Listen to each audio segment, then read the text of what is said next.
Guys मागच्या internal मधलं मी English आणि इंडियन कॉन्स्टिट्यूशनची एक्झाम दिली नव्हती. तर इंग्लिशच्या मॅमनं आम्हाला 4 वेळेस क्वेश्चन पेपर लिहून आणायला सांगला होता. त्यातल्या त्यात इंडियन कॉन्स्टिट्यूशन वाले सर पण एक्झाम घेणार होते वापस आमची.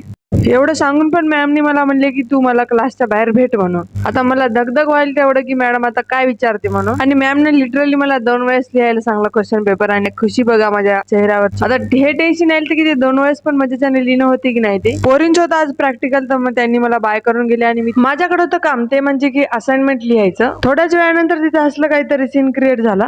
ते पलीकडच्या 2 मुली दिसत आहेत ना, त्यांनी पूर्ण क्लासमेट त्यांचे जे आहेत त्यांच्यासोबत प्रँक केला आणि माझं ध्यान त्यांच्याकडेच होतं पूर्ण. म्हणजे असाइनमेंट काही लिहिणं झालीच नाही माझी रेस्ट रूम मध्ये. आणि हे पोरी तर मला सारखंच भेटायला यायला, म्हणजे प्रॅक्टिकल पण अटेंडन्स साठीच करायला त्या.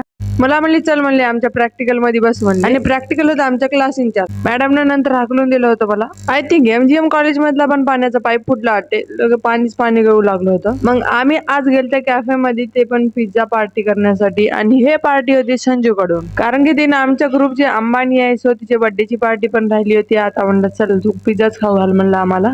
पिझ्झा खाता खाता कुठं काय लागू लागलं तर समजतच नव्हतं. बघा ना कसं तोंड भरलं. नंतर आम्ही गेलते नमस्कार चौक मध्ये, कारण की श्रेयाज कोण घेऊन देणार होती आम्हाला, तर तिनं कोण घेऊन दिली आम्हाला. आणि माझ्या मागे लागलं होतं कुत्र. आय थिंक त्याला पण कोण खाऊ वाटेल, तर किती वेळच आमच्या मागे लागायचं ते कुत्र. तिथं मॉल होता, त्या मॉल मधून आम्ही बिस्किटचा पुडा घेतला पार्ले आणि त्याला खाऊ घातला एक. तर बघूया उद्याच्या ब्लॉग मध्ये माझं असाइनमेंट कम्प्लीट होते की नाही. So thank you so much for watching. But next blog मध्ये तोपर्यंत फॉलो करून घ्या.